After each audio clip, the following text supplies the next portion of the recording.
Good afternoon, everybody. I'm Sean Jenkins, Sector Head of the Hedgeye Gaming, Lodging, and Leisure team. I'm here today, and it is my privilege again to welcome back now President of GCI, Ismail Vali. Whatever happened to that YieldSec thing? Huh? You're a president of a different company now? Sean, it's very lovely to be here again. Nice to see you. Yeah. Great to see you again.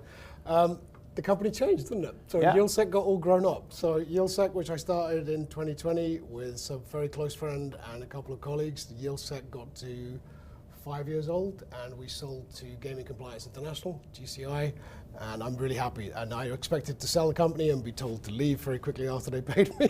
And I was really surprised. They asked me to stay on as president and to grow the new business. So I'm very happy, and having been the founder and former CEO of YieldSec, I'm now the president of GCI, and we have a great team, and we're looking forward to helping regulators and legal stakeholder clients around the world make sense of their marketplaces, achieve certainty by moving marketplaces from chaos to control. Fantastic. Well, for everybody tuning in, we obviously appreciate you joining us today. Busy day in the marketplace with the Caesars takeout, or at least the board-approved takeout, TBD as to how that all unfolds.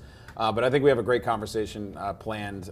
We were just going through the deck yesterday, and of course, as typical, we have to keep this all off the cuff, and we prepare, but not too much, because we obviously there's a lot of really interesting topics unfolding. Of course, I was just joking. This prediction markets thing, maybe a year ago, someone like myself should have probably listened to someone like you a little bit more about how big this thing is going to be. But we're going to hit on prediction markets. And then obviously, discussing some of the illegal market impact and really how big this ultimately could be, both of headwinds, tailwinds, opportunity, all about for the likes of DraftKings, Flutter, and really just the whole broader gaming ecosystem. So, but maybe just to kick things off, as we typically like to do, you guys do such great slide decks, like the new marketing, very cool. Sleek. Actually, back in the day, Hedgeye used to do cool, like black. We had the black background, and then we blew up all these printers, so that was we had to ultimately shift over to standard. Just FYI, but maybe you could walk through a couple of these core, sort of central intro slides, and then there's a lot of great data and stuff that we could, of course, pour over.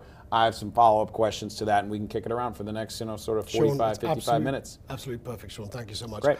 Let's probably start with the area that we've been in the press for the most recently. So we had a big Forbes piece that came out a couple of weeks ago, and it had one headline number. Could we bring up slide 3, please, in the team? So the slide, we basically look at all gaming activity around the world. So audience, their activity over time. So all that we've been obsessed by, well, I came from operations, I came from running brands like PokerStars and Sportingbet. Why did I come into this space? Because none of us were using the right data and the right numbers. Our data became reality very quickly. When I started YieldSec, I had a lot of people saying, can this guy just shut up and go away? We don't want to keep it being told that we're being stolen from. This guy telling everyone it's about crime and that we're being stolen from and no one's paying attention, and can you see that what's going on in your marketplaces? We've been doing this 6 years now. We've been right again and again and again. And I don't do this to be right about things. I do this to show you what the reality is. And all of our clients benefit from that reality across commerce, community, and consumers. When we talked about predictors, it was in this studio a year and a half ago was the first time we mentioned it on a call, where I said, there's this thing that's coming and it's going to be bad, was my exact words on it, okay? No one knows how bad yet, but we have never seen consumer behavior like this before. What the world is dealing with is that we are living in a twilight world right now. So we are not clear on what our marketplaces are. And that's going on across online generally, and especially in online gaming, okay? So this unregulated online gambling value, $5.9 trillion in wagering, okay, across 2025. $5.9 trillion makes this the world's third largest economic flow. After the USA and China, it's unregulated gambling. So if this was a country, it would be the world's third biggest in money terms, okay? So this dwarfs any other country. Japan, European countries, forget about them. This is the nation to look at, the nation of unregulated gambling, okay? So these guys are taking away all the money. Now that's the sports betting, casino, poker, crypto, lottery stuff. The other thing we're noticing from the data is where we are going to as societies right now is the average marketplace is split for that sports, casino, poker, lottery, and crypto gambling. It's split 78% unregulated, 22% regulated. So now you have a clear benchmark. The average marketplace is 78-22.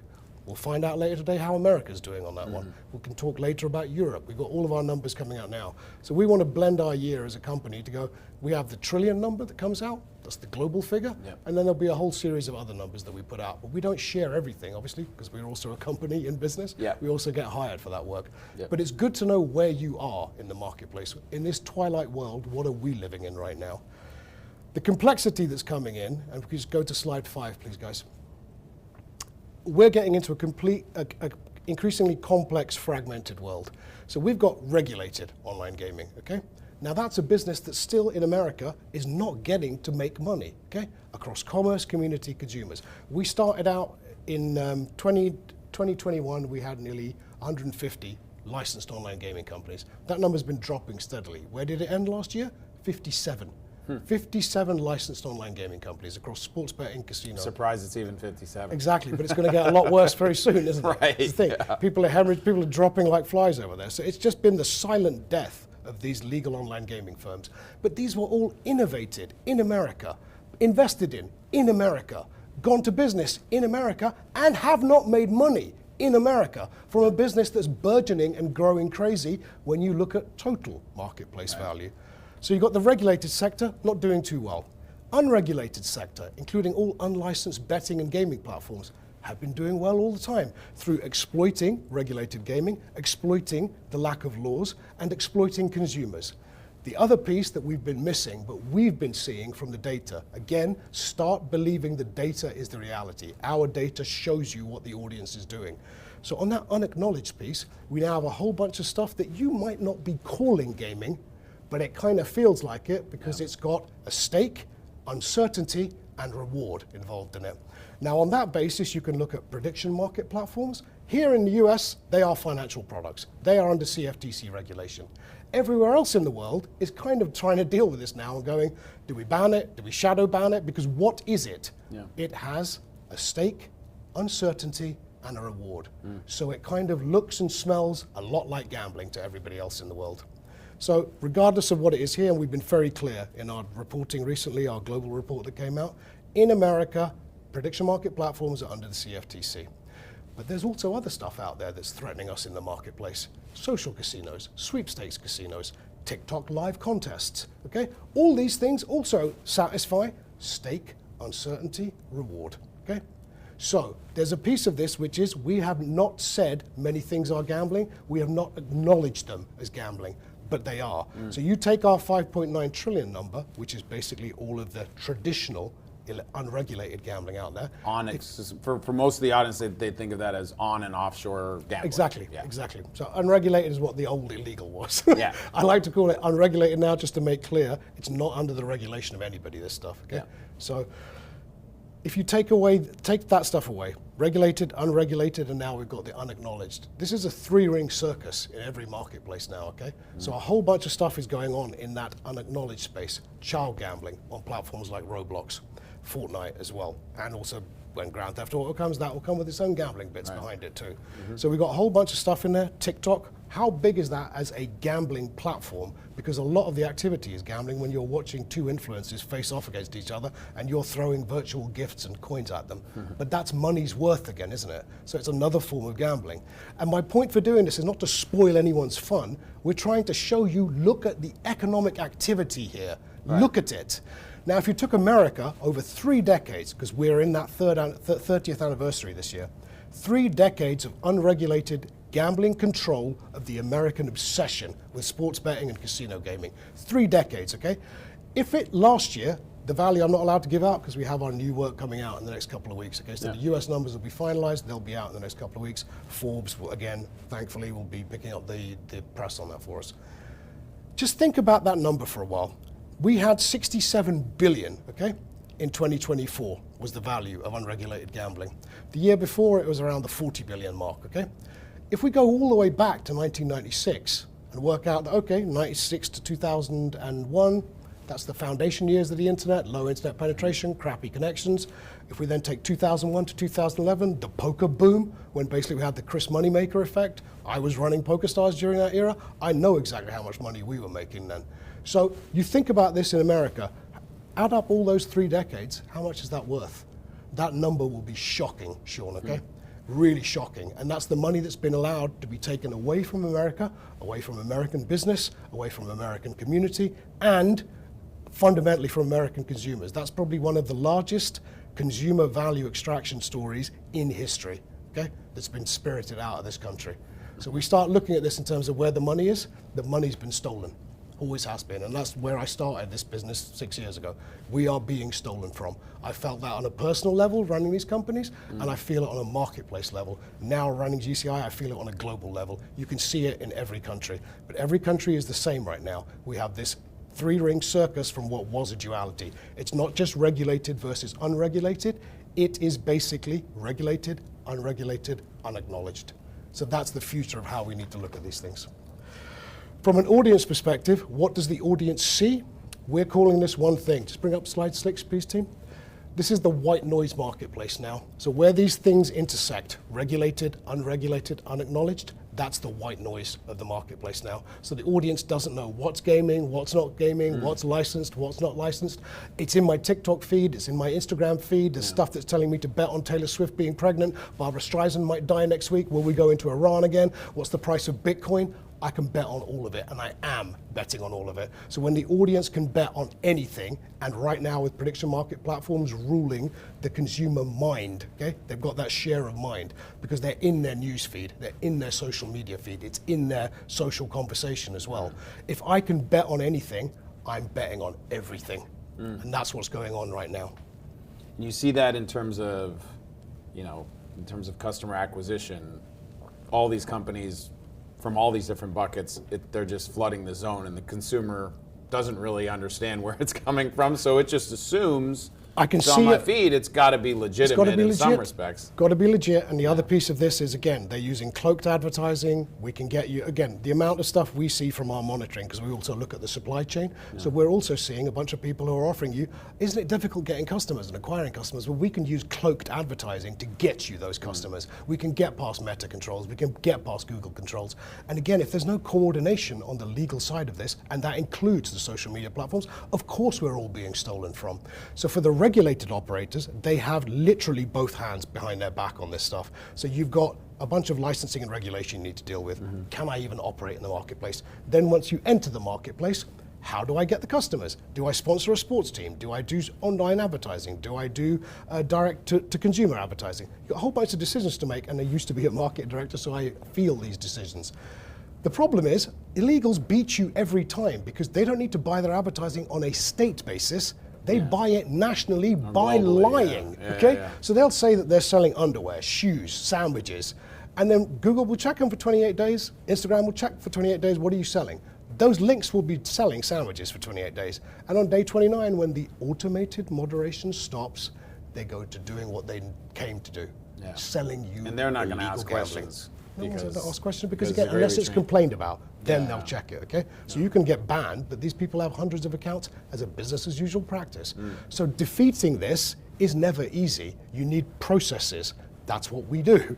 So the point of this is, the marketplace we're in now, it's extremely difficult to understand. That's why we called it that, the white noise marketplace. But understand that it has moved from a duality, illegal versus legal, regulated versus unregulated. We are now regulated, unregulated, unacknowledged on every marketplace on earth, including right here in the United States. Good segue into the next set of slides. I guess we could pull up slide 8, because I could probably ask you about 16 different questions on slide 8. Please do. I think, I think there has to be a little bit of self-deprecation involved in the discussion here, and this is fully on me. I think when we first linked up and I saw some of your data, we were really interested, and I was like, we got to do a call together. Would love to collaborate. And then I realized, like, your data is crazy expensive. I'd rather just be a partner and friend of yours and watch you guys. Very happy for that. Watch you guys succeed. I think the takeaway that I had initially when I saw the the splits between regulated and unregulated was, well, if you believe that the DraftKings and the Flutters of the world are worth anything, they'll be able to chip away at this unregulated market. And so you should gradually see things come in balance. Say it should be at some point 50-50. Not saying that that's the estimate that we used. But what's interesting is the market has clearly been heading in the wrong direction. And that seemingly continued into 2025. And I would assume probably not much has changed in the year to date, given what we've seen, how slow or how much growth has actually slowed in the regulated legal channel for both sports and casino, actually. I think in the United States, from the point of regulated gambling, you need to start looking at this now and saying we have a structural fault in this marketplace, okay? So we have been showing you 6 years. We can show you the whole history now with our backtracking and also our ability to predictively analyze and look at the data. So we're doing the work on the 96 to 2026 number. I won't even try and guess what that number is going to be. Let the data lead us to the right place, and my team are great at this. Let them get us to that value. The point now is 6 years that we've been running YieldSec and now GCI, we can tell you very clearly there is a structural fault in the American marketplace, okay? Let's try and guess what that structural fault is. You've got 50 states all doing their own thing. Some have sports, some have casinos, some have lotteries, some have nothing, okay? Yeah. And what does that allow? Each of those is a vacuum of opportunity for unregulated guys to come in and go, okay, they're going to offer this, I'm going to sell this then, aren't I? Yeah. If you're going to say that the age limit is 18 or 21 or 50 years old, I'm going to sell everybody everything all the time. Yeah. If you're going to say that they can only have sports betting, I'm selling them sports betting, parlays, and I'm selling them casino, poker, predictors, anything I can do, because I want a one-stop gambling shop. Yeah. Because the one-stop gambling shop is what the audience is looking for. So all of this can be exploited all the time unless you monitor, police, enforce, and optimize your marketplace. And no state regulator has the budget to do that. It wasn't their job. They're there to basically look after. We need to get these guys approved, vetted, licensed, and then check the revenue coming in from them. So nobody's job was dealing with unregulated gambling, and it's the same issue that happened in every marketplace on earth. None of us expected that crime was going to turn up on the doorstep in every single country on earth and go, you know what, we're not just interested in this business because it's good for money laundering. We want this business because it's great for audience kind of control. We love this business because when they stop being gamblers, we can sell them financial loans. When they stop being able to get money from their banks, we'll give them crappy mortgages too. Yeah. So we love owning this audience of consumers. That's what crime came for. That's why they're staying here. You ain't getting rid of these guys in any hurry. The point here is the decline over time here, when you're seeing that this is basically less and less market share for regulated brands, you know what's coming here. We are now below 25% going to regulated brands. It's completely the wrong direction. Yeah. And we're only, this is what, 8 years in to this thing in America legally? Yeah. So it's not right. We have a patchwork quilt of states doing what they want on a, we need to keep the voters happy. Should we just allow sports betting? Should we allow this? Tax We're rate never going to allow it. And then promo deductibility, no promo deductibility. Exactly. Yeah. Not making anything in tax terms in terms of the yield that's coming from it. So everyone's kind of like, well, do we put taxes up? Do we change the rules? Do we get rid of gambling? Just last week, one of the state governors was saying the worst thing I ever did was basically signing the sports betting law into sports betting Ohio, into law right? in Ohio. Yeah. So he was saying that, and I can understand that because he was like, well, it came with a wave of advertising, and they went and sponsored all the sports teams. What do you expect them to do? Right. Okay? Because they're trying to also channelize the marketplace. The legal brands are there trying to go, okay, well, we had nothing, and now you gave us legalization. And now we need to try and own the marketplace. Yeah. So the things that are available to them on that state-by-state basis that aren't available to illegals are the first things they'll go for. Yeah. The sports teams, the billboards, the saturation advertising. So don't be surprised, everyone, when that happens. They're literally trying to own their environment is all that they're trying to do. So there's a piece here which is, you can say it was one of the worst decisions you ever made. Everyone can dislike gambling, but disliking gambling does not mean the marketplace disappears. No. The marketplace is there. So the point is you need to control that marketplace. And I can understand that it's, again, a lack of understanding of the data, a lack of maybe knowing the issues here will lead to those kind of statements like it's the worst decision we ever made. No, you did something right when you licensed gambling because you allowed an activity that's already going on, an activity that is very popular, demanded and desired by your citizens and consumers, and also creating harm for the people that you are not acknowledging when you're saying that it doesn't exist at any legal level. So you basically did something right when you legalized it, but you need to open the gates fully on this probably to get to a point where there is no more of this structural flaw in the American marketplace that is creating a vacuum and exploitation opportunity for crime to come in. Question on, I actually was thinking of this, and I'd kicked this around with a customer of mine over the last few weeks. Like, if you think about it, because we've had this sort of patchwork regulation across different states, some being much more stricter with tax rates and the like, do you think there's some validity to the statement that because we've had this antiquated process of legalization, and the DraftKings of the world flooded the zone with marketing, et cetera, it almost created like this perfect storm of a situation for the unregulated folks to be like, they're only offering sports. They can't promote that much. After that initial sign-on bonus, lapses, we can really flood the zone. And so it's almost like they created a market that, yes, good on you that you legalized, bad on you that you created a scenario that is actually more limiting for your legal operators, and it just creates this, fertile ground for unregulated to really lean in and make the market maybe even bigger than, the total market a lot bigger than it otherwise would have been if you didn't have the legal industry dumping $1 billion into 1 or 2 states, patchwork wise, like, Absolutely. a year. Instead of doing it 50 states wide, from the get-go. Not saying that was realistic, obviously, because there was obviously state precedent and Supreme Court rulings and all that stuff. But exactly, Sean. But look, if we had, again, benefit of hindsight, benefit of perfect marketplace conditions, of course it would have been lovely to go. Tomorrow is going to be launch day, and the whole of the country can basically get access to legal gambling. But let's just take a pause on that. Look how Polymarket came in with their marketing plan last year. As they were getting ready to launch in time for preseason on the NFL, all their marketing got leaked by somebody. Someone at one of the tech platforms basically leaked all their advertising saying, these guys say they're not gambling, but all their stuff says, from tomorrow you can bet on sports in 50 states. 50 states so then they said, no, we're not doing that campaign. It was a draft. It's not real, that campaign. It was fake news kind of thing. But it looked pretty real to us. So there's a piece of this. Let's get into the answer on America in terms of, and again, let's just pause here for regulators for a moment.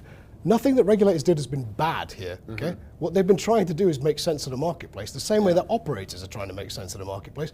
And you have been grafting a legal business onto an already criminally dominated marketplace. That's already existed for 3 decades. So what consumers were used to is dealing with some crooks to do their gambling. Whether they knew it or not, that was the reality, okay? So all of that, we just came in and went, when PASPA was repealed in 2018, we came in and went, okay, here's a thin veneer of some legal marketplace conditions, which we're going to put on top of a criminal bonfire, okay? Right. And we hope that it stays in place. We should not be surprised it hasn't stayed in place, and we can show you from the data that it's getting worse and worse every week. And prediction platforms are going to go the same way, okay? Because you can already see how crime's been sharpening the knife with prediction market platforms for longer than Kalshi and Polymarket have been in business for. So just because you can see now that they've definitely got public imagination, they've definitely got business. You are a fees and charges based business, okay? You do not have the revenue margin that sports betting does. Right. So when you're in this, I'm taking a tiny little sliver of what the customer leaves behind, you need to look out for what crime has got in store for you. Because again, this is not just your average neighborhood crook. This is transnational criminality that's dealing with this now. Let's look at on slide 19. We're looking at the state highlights, okay? There's a very clear story here, okay? On the left of the page, we basically have top 5, bottom 5 states that only have sports betting, okay? So how much regulated, unregulated share we're looking at there? There you go, Maryland. You're the... Maryland won something. You're the best. You're the best loser. So Maryland is, again, they're not a loser here. They did well on this, okay? So they've got 28% regulated market share. There you go. Only with sports betting. Now look to the right, and we've got sports betting and casino and some poker. Connecticut smashing it, 60% market share to regulated. Hedgeye, doing well. So Connecticut right here, we're in Connecticut right now, doing really well. Okay, so they're basically controlling their backyard. They're controlling their environment to a more than 50% level. And let's just remind ourselves again, what's the world running to right now? We're going back to 78-22, aren't we? Yeah. So basically 22% legal is the average international marketplace. So Connecticut, really, it's kind of pain and gain. They got through this thing and they understood how to control a marketplace. Pennsylvania also doing really well, but there's only 7 of these guys. So it's a fellowship of the ring type community trying to hold it together for the whole of the United States. So there's a clear lesson there, which is, I'm not saying legalize tomorrow, legalize all the products. Every state has its own decisions to make about those things. And some of them need to ask the voters too. Do we do this? Voters sometimes won't, again, understand the question. One of the key drawbacks of prediction market platforms. People are betting on stuff they don't really understand, trading on stuff they don't really understand. Yeah, we're trading. They don't know the question they're being asked and they think, well, I could bet on this, I could make a lot of money. read that question really carefully, what's being asked there, and the yes-no answers to those things, and which position you're picking there. So there's a whole bunch of stuff here, which is a new product, people are flooding onto it. Is it a bubble? I don't think so. Are we putting this thing back in the bottle, predictors? Really difficult to put that thing back in a bottle because the genie's been out for nearly 15 years with predictors. We started talking about it 6 years ago, and everyone was like, oh, whatever. We were saying then that this stuff existed on Binance and FTX, and it was going crazy there. And that was when it was a niche community. In a moment, we're going to touch on how predictors have grown in America, and we'll see from global experience also, prediction market platforms always work the same. It's a niche community that comes in first, then it gets popularized through social media, and once it starts becoming memed and you have bets like the Biggie and Tupac will be resurrected on Christmas Day with Jesus. That's a big one for 2 years running now, okay, on all these prediction market platforms. It might sound funny, but again, people are buying that bet just to post it on their social media feeds because they get more likes for it than they do on pictures of themselves. Right. So it's like, that's how much we're in this weird marketplace now, okay? So again, Twilight World, and we have this marketplace that doesn't make a lot of sense unless you start looking at it as regulated, unregulated, and unacknowledged, okay? Let's go to slide 10, guys. So a quick pause here. What are prediction markets doing to online gaming ecosystem? So I am not here to be down on anything. I'm not here to spread a bunch of rumors. I'm just telling you what we're seeing from the data and what narrative and story we're telling you on this. In the online gaming marketplace, wherever you are in the world, there is times when things evolve. There is a time when things change. We've had it with poker. We had it with casino. We had it with live dealer casino. We had it with live sports betting. We had it with aviator crash games. We've had it with daily fantasy sports. Right now, it's prediction markets, okay? And you are not getting rid of this thing in any hurry, and you can already see what it's doing out there in the wild, okay? And that's what everyone's ignoring here. So I hear a bunch of people saying things like, we can ban it, we can block it, we can do that to it. Okay, you can try that stuff. Have you looked at the total marketplace, or are we just obsessing over two brands, the K and the P, the blue and the green? Yeah. Are we just obsessing over those? Because that's exactly what I heard in sports betting with the DraftKings and the FanDuel. Yeah. Similar colors again. Actually, similar colors too. How about that? Similar colors, and we're back in this room with, okay, it's all about those, the big blue and big green. We've got to just focus on those two. Yeah. Have you seen what's going on out there? That's the thing you need to think about. And what's going on out there is this. Kalshi and Polymarket have been in 2 South Park episodes in less than 2 years, okay? It took Satan longer to get that at the beginning of South Park, okay? So let's just put that in context. You need to be a significant character to get 2 episodes all about you guys. And they've been in 2 in the last 2 years, okay? If you look at the bets that are going on these marketplaces, it's in people's news feeds, their social media feeds, in their social and public and face-to-face conversations, okay? Everything is contained in these things. And we were saying it a couple of years back, what about that Taylor Swift betting? Have you seen what that stuff's doing? And have you seen how illegals and unregulated brands are exploiting all of that Taylor Swift stuff? We had a headline in Forbes a couple of years ago, did Taylor Swift lead to more women gambling and more black market gambling than has ever been seen in America on a Super Bowl? And we were the ones behind that data. We were like, yeah, she kind of did, but it wasn't her that did it. It was Taylor Swift being exploited by a bunch of unregulated, illegal prediction market platforms. Now, think about what's going on in the wild right now. So I've been saying for ages, there will be a point here where this metastasizes from prediction markets on sports, prediction markets on the weather, prediction markets on stock prices, Bitcoin price movements. It's going to turn into something else, because if the audience is loving it as much as they clearly are through their engagement, this is going to cross over into something else. So there's a seroconversion, is what they call it in medicine. When you get a virus, there is a seroconversion event happening in the marketplace right now from prediction market platforms. We saw examples of this with CCTV betting. So literally CCTV feeds from traffic junctions, subway stations, train stations, nightclubs, swimming pools, where people are basically just going about their daily business. But now a gaming company has strapped this out and started giving it to tons of unregulated casinos out there, okay? So you're basically looking at feeds of real human beings in real situations, in their cars, on trains, and what happens next. Red car, blue car, green car, accident, somebody dies. All this kind of stuff's going on. So it's the prediction market vocabulary, but with a new feed and engine on it. But exactly the same kind of mechanics, yes, no, blue, green, red, yellow. So all of that's out there on a really simple, make a decision now. You could make money from it. And it's available every second of every day, the same as prediction market platforms are.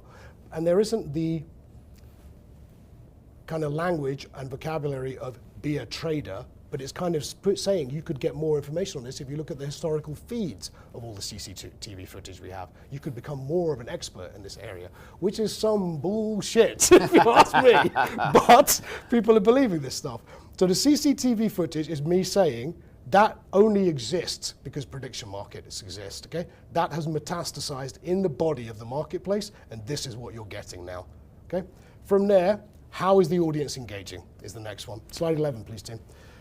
So, Polymarket and Kalshi, we've already established from the South Park model here, the South Park index. This has entered the consciousness in a way that we've never seen before, okay, from anything else. So this event in the gaming product community, in the whole family of gaming products that there are, trading and gaming products, if they want to be really strict about it, I've never seen anything like this, okay?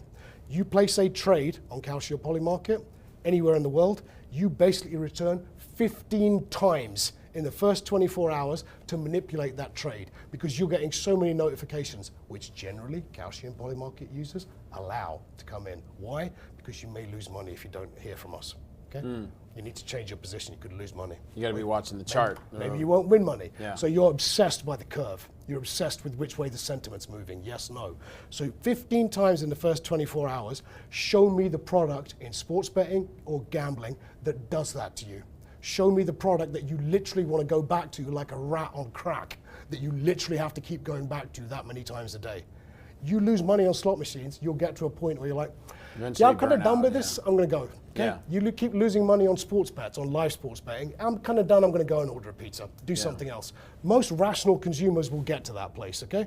On this, we're seeing very irrational consumer behavior. So obsessiveness. Irrational behavior from an otherwise what you would think could be an average rational bettor or slot player online or something of that nature. And also, how many articles do we need to see? Because again, the media has been dominated by this Kalshi and Polymarket story, positively and negatively. Yeah, but there's not a day that goes by that from somewhere in the world I'm not being given something by the team that points to, okay, we've got college graduates who basically can't pay their rent, and they're pointing to Kalshi and Polymarket. I'm sure that lots of people are crap with their money, okay? Yeah. And they're not just blaming it on Kalshi and Polymarket. There's something going on out there, okay? Yeah. Out there in the wild, again, okay? Because life finds ways, and the problem with this is losing money finds ways as well. So this is something that's caught the soul of an audience group, and it's expanding from that audience group. So we can't even talk about an election now. Look at what happened in Portugal a few weeks ago. Portuguese election, they called into question because they said so many people didn't turn up to vote because Kalshi and Polymarket were basically saying it's that guy 3 weeks before the election. So everyone just went, you know what, I want to stay at home. Screw it, I'm going to go out. Why should I bother? So it's taken hold of an audience in a way that we have never seen before. So this is not gaming product-like experience or behavior. So we are literally floating in space out here. Where could this go to and how bad could it get? I don't know. But from the data we're showing you now, 15 times return path in the first 24 hours is a scary level of commitment to a product, okay? Wow. Now that's all justified because that means more fees and charges for Kalshi and Polymarket. But what does it mean for the consumer, and what does it mean for their engagement when they used to be gambling with other sports betting products? Well, that's what this audience certainly does care about is, you know, that's a scary stat. If the implication is that, and I don't want to put words in your mouth, that maybe this is multiples of what you would see someone logging on to place a couple sports bets, you watch the game, you log off, things of that nature. You already placed your bets, maybe you do a little bit of live action, but you wouldn't be checking it 15, 20 times, you know, while you're watching the game. Or You've got an interest in the game. Yeah, you want to check your position on the game, but you can remember that I put $100 on the Knicks kind of thing. You're not going to be going back 15 times and going, did I put $100? Yeah. on this one, did I leave the iron on? Yeah. Did I lock the front door? Yeah. That's what it's doing to consumers. So they need to constantly do this. And again, consumers are not traders, okay? So you've given them this professional title, and now they are kind of going, on the one hand, I feel smart because of it. I'm not dumb, I'm not a gambler anymore. I'm a trader, therefore I'm here to be like Gordon Gekko and make money. I'm a master of the universe. And again, I came from investment banking at Solomon Brothers.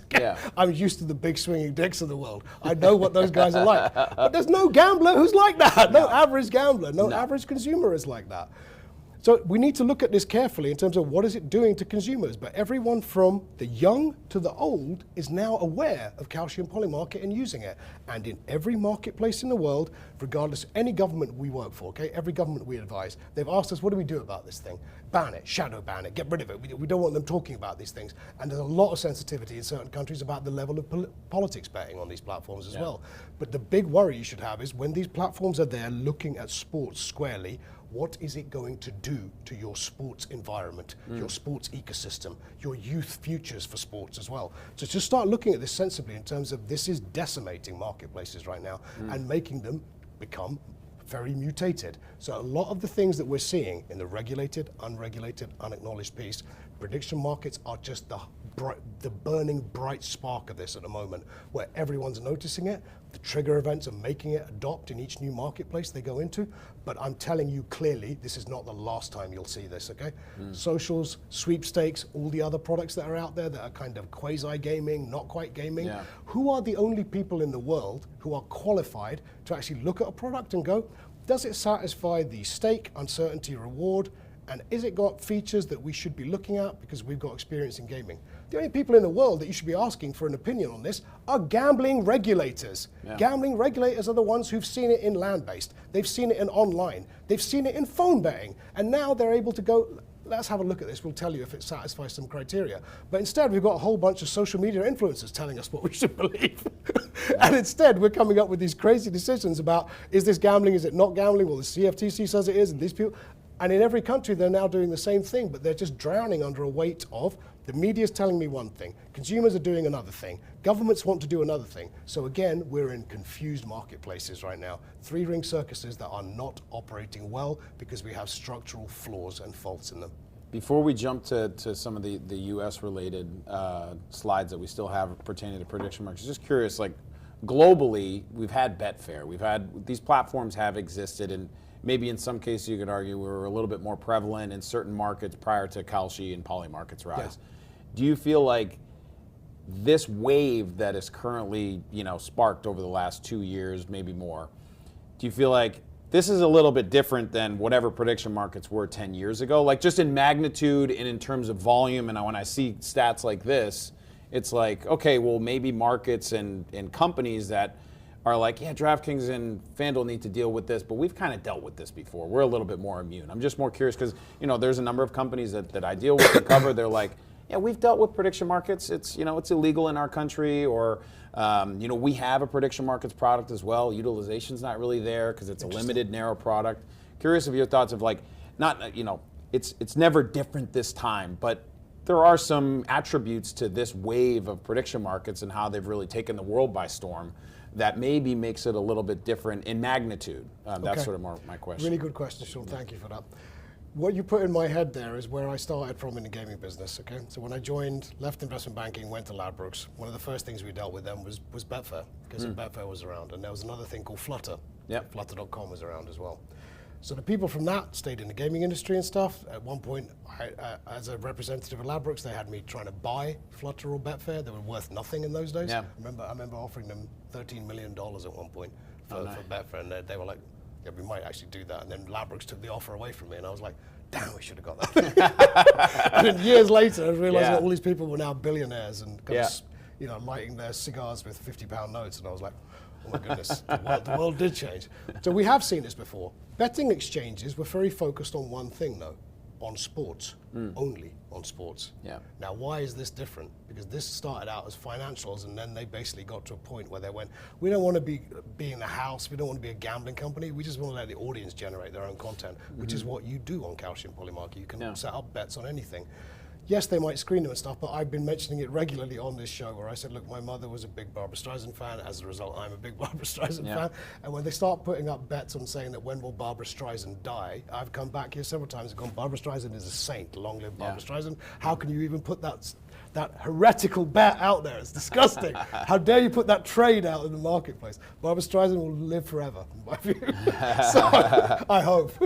So there's part of this which is, we haven't seen it before, not quite the same way. So we had betting exchanges that were focused on sports. Now we've got marketplaces that are focused on everything. And I haven't seen this before, but I kind of have. So when you look at this, what does it remind me of? the growth in this thing, the way that this has taken consumers' attention and mainstream audience attention, okay? It's Uber. We've seen it before. We all thought when Uber turned up, 2009, 2010, oh, they'll never replace yellow taxis in New York. Yeah. They'll never replace black cabs in London. Yeah. And they did, okay? They completely did. They own those marketplaces. They own the soul of transport in those marketplaces. And I think that might be what's coming here, okay?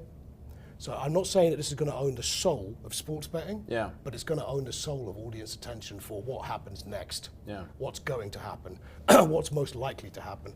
And we live in a chaotic world right now. The chaos that's come to these prediction market platforms and that consumers are engaging with, it's kind of the two things, they make sense for each other right now. Okay? So they're accelerants almost. Exactly. This is like tuna and mayonnaise right now, okay? Batman and Robin. These two things go together perfectly. So it makes sense for this one right now. And what you're going to pour kerosene on this with is, if you think unregulated gambling, the crooks, if you think they are just going to sit by and let someone take their business, because that's where we noticed this first, was basically, let's cut to the last slide for a second. Slide 15, please, guys.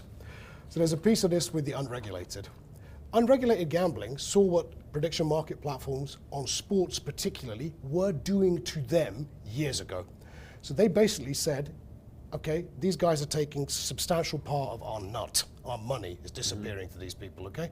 So we're not getting the same customer traffic we used to get. We're not getting the same customer commitment we used to get, because they're taking the attention on sports and they're saying, I have VIP customers saying, I get a fairer bet from these guys. I can set the bets up myself. I don't need to deal with you, offshore bookie, anymore. So they were losing business from it. They got so obsessed with how to get that business back that 7 years ago, unregulated gambling started a trend in their community for what you see on the screen now.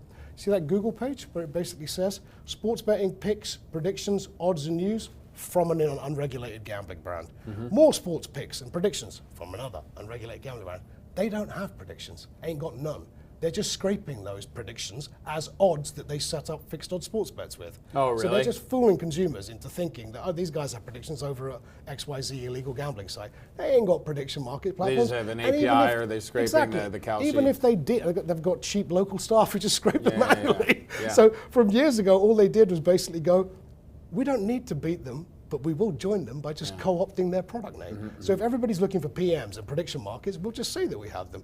But they've got it to the point where it's even in their search engine results, okay? And now in their AI and Gen AI and chatbot results. So all of that stuff is in there already. So in terms of are illegal gambling coming for this thing, they always were. They'll come for anything they can make money from. And the point here is, when you look at how much money, of all the money that's being made in unregulated gambling, when 7.89% of their sports betting money is being basically, that's how much of a share prediction market platforms out of it, prior to any of this regulation recently with the CFTC thing. So they could clearly feel like they're being eaten alive, these guys. So they were like, okay, we need to do something about this.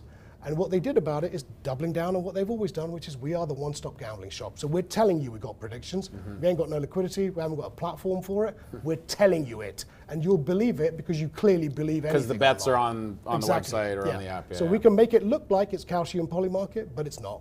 Okay? It's just a straight-up fixed odds sports bet, or it's just a straight-up scam. We've seen tons of that recently as well. And so, and because the NGR margin is so small for prediction markets, like the handle or volume associated with these bets, like if we did it on a volume basis, the percentages would be even higher. Completely higher, yeah. So the other problem here is that, again, the fees and charges model, it can disguise a lot. So there's no GGR equivalent here that's easy, okay? And even on the handle side of it, they're seeing a lot of money coming into these things, but so many bets get cancelled, trades get cancelled is the other piece. We try to solve for it, but it's again, still, it's not perfect. I wish everyone all the best on this in terms of trying to model it effectively, but again, the prediction market platforms you're dealing with, Big Blue and Big Green, are going to get to a point where they're not being clear about what's going on in the marketplace. Anytime they're caught out doing something that people get shocked and disgusted by, like there was some stuff that was some of the which bombs drop where betting in Tel Aviv and the UAE recently.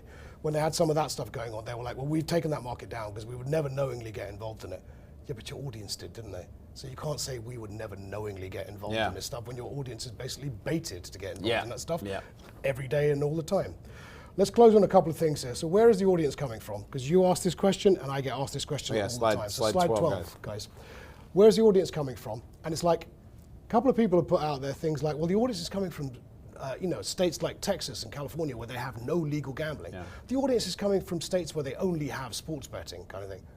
No, the audience is coming from everywhere, literally everywhere, okay? So please stop putting out nonsense in the marketplace, any other platforms. You just look at the data here, okay? You can clearly see the audience is coming from everywhere. We got through a point last year in America where looking at current affairs, events, and the sports calendar, there was a trigger point that happened, okay? And then it got doubled down and then some with Venezuela and Iran, okay?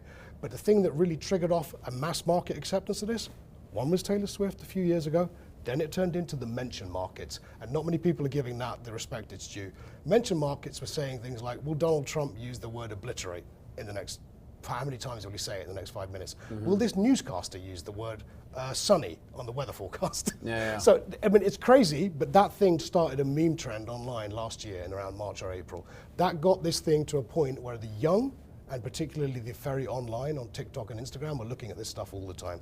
So in terms of where the audience is coming from, let's not make the mistake of saying it's coming from California and Texas because they're not legal states for gambling. They're also two of the most populous states in the USA. So of course, audience is coming from there. So again, I hate to put words in your mouth, but the way gaming analyst brain is thinking. So it's fair to say that like the volume that you may be seeing is sort of proportional to the state size, but like on a per cap basis, it's actually pretty comparable. Is sort of what you're exactly. It is. So. I feel like there was interesting when Kalshi had in their initial lawsuit with Arizona. The CEO of Kalshi, founder, he had actually suggested on Twitter that they had already acquired 5% of the adult population. Kalshi users, and that's illegal and actually low tax rate. Decent promos, I would imagine. Not a terrible state for sports betting, and there's actually 12 legal operators. Yeah. So not like one or two, monopoly type situation. I found that to be really interesting, and I was like, wow. I would have thought it'd be maybe low single digits, maybe even 1%, something of that nature. But no, it's 5%, and that was 6 months ago. Exactly. So it's probably a lot more than that now. So let's have a look at where it might be right now. So let's go to slide 13 first, team. Thank you. Let's maybe make this full screen if you can. You probably don't need to see me talking about it for a moment there. This is a traffic comparison of visits across key legal gambling sites and Kalshi and Polymarket, okay? We can cut back to the visuals of us in the studio now as well. So we're looking at starting out here, January 2025. We basically start out with Super Bowl, March Madness, and then we go into the NBA and NHL playoffs, mentioned markets, and the papal succession. So for the first half of last year, we're basically sports and then a few big ticket kind of news and current affairs events, okay? You can clearly see that Kalshi and Polymarket are there, but you're around the 2.5, 3 million visitors a month kind of mark. It's nothing particularly significant, okay? It's a significant audience, but it's maybe 1 million people at best, okay? Yeah. Then this thing starts to change. So you got growth for DraftKings and FanDuel, okay? They're the purple and pink lines at the top. Yep. That's in line with the sports season, NFL, and then what's going on with the NBA. Yeah, seasonality, right? But then, just traditional seasonality. So you got up and down, nice, the usual sine wave curve that you get with the sports betting industry around the seasonality. Then you get US politics, crypto and finance, Venezuela, Iran, US government shutdowns, NFL playoffs, Super Bowl, March Madness, all in close succession together. But Venezuela and Iran were absolutely trigger events for us, okay? Same way that the Trump election was back in 2024 as well. So those two things, news and current affairs events, dragged in millions of people like you've never seen, okay? So these brands, Polymarket and Kalshi, went from being well underneath the legal sports betting industry, well below them kind of thing, okay? And we went to, they are now neck and neck with DraftKings and FanDuel in absolute across all of America in terms of visits, okay? So you're basically now beating BetMGM, you're beating Caesars, okay? On a monthly run rate basis, on a just resting heartbeat basis, you would get more traffic than they do, okay?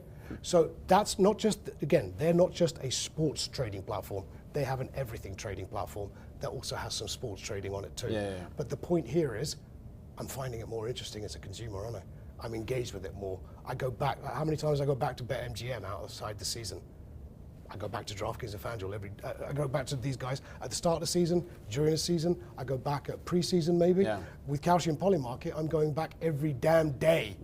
That's the thing that's different here. So if they try offering me, I already knew about the Polymarket and Kalshi pre-season offer because Well, I was there all the time, wasn't I? Yeah. They know I bet on sports I traded on sports last time. Now I'm going to come back and trade bet on sports again. So even though like what we see is like the majority of volume or handle is still sports. Exactly. The fact that you have everything, you're able to acquire customers from all walks of life.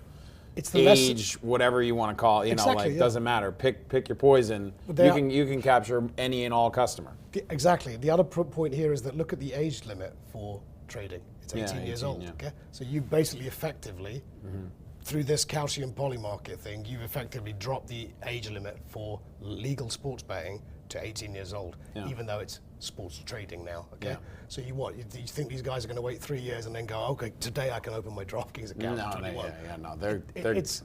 There's something that we've done here, and again, it's the structural flaw in the marketplace where we basically lowered the floor on the age limit, and we basically said, okay, but it's not sports betting, is it?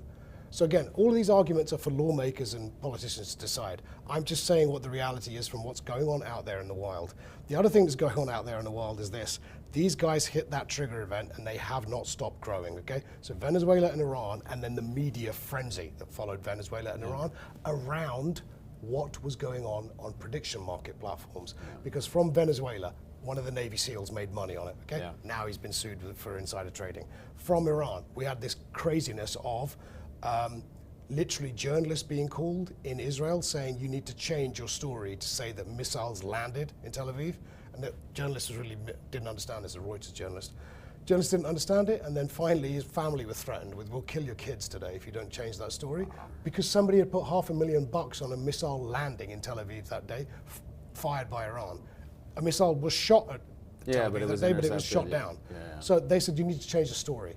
So now you're in this weird world where we basically can not just predict the future and put money on it, we can also influence the future by forcing these things to happen because the value's too much. It's like somebody basically, the one that was inventive that we all laughed at in our office, somebody decided to put a heater by the temperature gauge. Oh yeah, I saw it. That was hilarious though. But at least that's kind of fun. At least that's an inventive crook. No, there's literally the video of him he's got the heat gun and he goes up to the thermometer. So at least somebody did that. Industrial sized thermometer. Exactly. So at least somebody did that. Where I'm going to end today on this one, let's go to slide 14 quickly, okay? Take away a lot of the colored lines and complexity here. You can clearly see that this thing is just growing and growing and growing. You're looking at the American marketplace only there, but welcome to the casino of everything. That's how I'm labeling prediction market platforms, okay? So no, they don't have casino games at the moment, but look at how consumers are using their products. It's very casino-like. So it's casino-like. So I can bet on anything. I have a whole series of games around me. I have a whole series of events around me is what they are. But they're just games. They're like roulette tables in the Venetian, okay? So all this is I'm looking around and basically going, what can I do now? What can I do now? So there is never, we used to talk about the sports calendar for gambling, and I used to use a phrase here with you. We have years of gambling without gaps, okay? So that's when you have a World Cup and a European Championship. And it means for European and Latin American customers, I can bet on top flight soccer every damn day. Okay? There's like 2 week break, that's it. There's nothing of a break even, because you literally have the training seasons and the specials as well then. I have all those kind of Barcelona goes and plays a team in China games and those things. So there's literally no day that I can't bet on top flight soccer, okay? We're in one of those years this year. Okay, we got the US World Cup, US and Canada and Mexico World Cup. So that's a year of gambling without gaps. What's the product that has gambling without gaps? Well, that's prediction markets, isn't it? Because there is literally not 1 second or 1 day that I can't really trade on anything I want. And if there is nothing, I'll make it up, won't I? I can do that too. So that's what we're in here. So we haven't seen this before. Kind of have seen it before. It's not like betting exchanges. This is different, and I'm saying now that this genie is not going back in this bottle anytime soon. The audience are way too used to it. If you ban it, it's very easy to get mirror and redirect sites, and there's a whole bunch of people out there who are trying to become affiliates for Calcium Poly Market who will help you get to that website, okay? By hook or by crook. And bear in mind this as well, when you don't regulate these people, like a gambling company, do they need the kind of KYC and know your customer stuff that the gambling companies have? Because we found it on testing really easy to open accounts at Calcium Poly Market, but when you want to get money out, that's when they start asking about questions. It's funny you say that, right? That there's the case of the Google employee right now. He wanted to withdraw then they his crypto from Polymarket. and he's the one. Obviously, now he's going to be more than questioned. He's probably going to see some He's jail probably time gonna see- yeah, he's potentially. gonna see inside of some cells. He's going to meet a whole bunch of new criminals. He'll be going to tennis camp, as they say. I hope so, because look, otherwise, prison could be a bad place to learn a lot of new skills. Yeah, oh yeah, and true. there's already enough crooks out there, as we've already seen. So look, the future as we go from here, next time I'm here with you and we discuss these things, I would like to see an America that is starting to make some decisions about what to do in its overall national federal marketplace, how that benefits states, tribes, legal operators, because we need to get together as legal stakeholders as a community and decide we are under massive amounts of threats right now. Okay, this industry may not exist as we know it in a few years' time. So we thought that the last time I saw an existential threat like this, I've seen two in my career. One was foot and mouth crisis when I was in the UK, and we were a retail gambling company, Ladbrokes. We were looking at horse racing and soccer had all been cancelled. That was just a harbinger of what was to come later in 2020 and 21. Right, yeah, I was with about the to say. pandemic. That's when it went global, that thing, basically. Okay, we're now in an era where we've got all the customers, because that pandemic rewired consumer behavior. So at the beginning of the pandemic, everybody in sports betting was going, oh my God, it's the end of the industry, it's over, dude. Because if we haven't got sports, we won't bring in the audience that we can then convert and cross-sell into casino. We have to completely re-look at our DNA right now. What are we trying to be as an industry now? What do we want to be in the future? And also, there's a piece of this which is platforms like Kalshi and Polymarket have made great pains to say that they're not gambling, they're trading and the rest of it. And we all kind of laugh behind our hand about that thing. Even judges do too, when they deal with these cases. They're like, looks like gambling, smells like gambling, you're damn gambling. Yeah, that's right. So you can put in your terms and conditions that we're not, and you breach our platform rules if you even call it betting.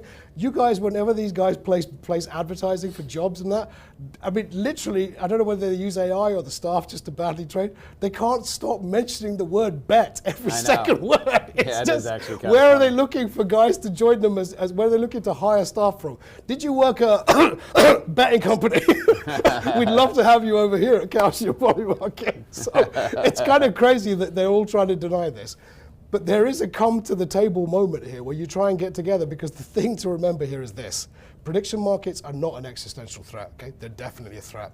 But the bigger threat, the existential one, is always what's out there in the wild. It is unregulated gambling, it is crime. That's the threat. That's the thing that also makes all of this worthless for all of us, because all that revenue goes offshore, all that tax doesn't get paid, all that community benefit never comes, and the harm just builds and builds and builds up in every state, every day, and that needs to end. I wanted to squeak in one more, but ahead. we might. Okay, we got 30 more seconds. We'll keep it to that. Rapid fire, come on. Maybe to close out, just one more question. Maybe to close it out, and not asking for a prediction, but just a general thought. I think there was a lot of the likes of DraftKings and Flutter, Fanatics, et cetera, although they're not public. They got blowback for basically, while your core business is slowing and you're dealing with these threats, you're now investing hundreds of millions of dollars into standing up a prediction market product, market making operation, consumer facing operation. That obviously costs money. But I would look at a lot of this and say, like, was kind of a necessary step for them to take. Whether they're going to be successful or not, who knows? But I'm asking your opinion. And my opinion is that they had to do something. Okay. But I'm curious of what your thought is, because some operators have said, we're going to sit this out and let there be a little bit more clarity with respect to regulation. Who knows what happens when the next administration comes around, and they're maybe going to be a lot less friendly to this particular product. But curious what you think. And we'll end There's there. 3 parts to that question. Of course. Very good question. I'm Thank an you. analyst. No, exactly. Usually there's 6 parts. Look, and somebody called me a politician recently when I was talking about this, which I'm definitely not. The main thing here is this. New administration comes in a couple of years and they might not be friendly to this product. Bullshit, okay? Yeah. You're never getting rid of this thing. It's way too popular already. We've gone past the trigger events. We've had trigger events in the USA for prediction market platforms. They are part of the social national conversation now. 2 South Park episodes is all I'd say to that one. If you think you're putting that back in the box, you ain't. Okay, it's never going to happen. In terms of DraftKings and FanDuel coming into this thing, let's look at this in total marketplace dynamics view of the world, okay? Total marketplace dynamics, look at what illegals saw. Those people are taking money from us. Prediction markets were taking money from unregulated gaming people. They were channelizing the marketplace in a new way. But we're not allowed to call them sports betting companies, are we? They're trading companies. So illegal gambling saw it for what it was. Those folks are taking our cash. FanDuel and DraftKings have done the right thing on the dynamics terms to basically go, if they're hurting them, they will hurt us too. Yeah. So we need to basically go, if you can't kill them, you're going to need to join them, aren't you, basically, in some way. So let's get our own product in that industry. And again, I think it's a smart move for DraftKings and FanDuel, because the one thing that the prediction market platforms have done is say, we'll never go near casino gaming. DraftKings and FanDuel are in casino gaming. Sure they are. And if there is a cross-sell opportunity there, I like the one-stop gambling shop, because clearly that's the most dominant form of gambling on the internet. It's the one that consumers end up with all the time. Hence we have this problem with unregulated gambling. So what DraftKings and FanDuel have done makes a whole heap of sense to me. Got it. We'll see if they can execute. Absolutely. Really appreciate the time today. Thank you, Pleasure, everybody, always. for Thank you so joining much. us. I'm sure we'll be back here maybe after the summer or something like that. And we'll Thank you see very much. how the world is evolving. But thank you, everybody, for joining us. I'm Sean Jenkins of Hedgeye GLL. Take care.